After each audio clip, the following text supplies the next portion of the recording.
Welcome to the Tech Egg. Don't get scrambled. Enjoy the video.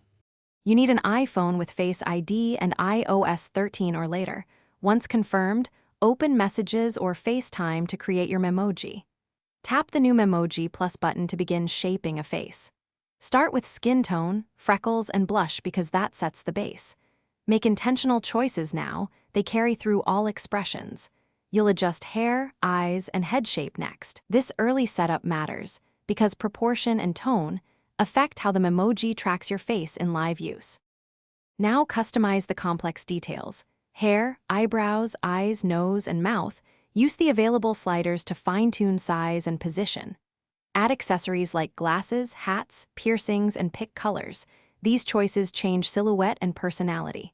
Once done, test expressions in the preview so you see how tracking responds to smiles and talking.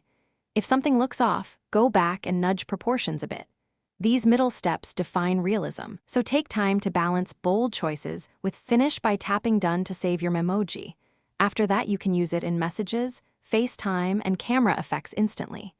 You can always edit later from the three-dot menu or duplicate to create variants without losing the original.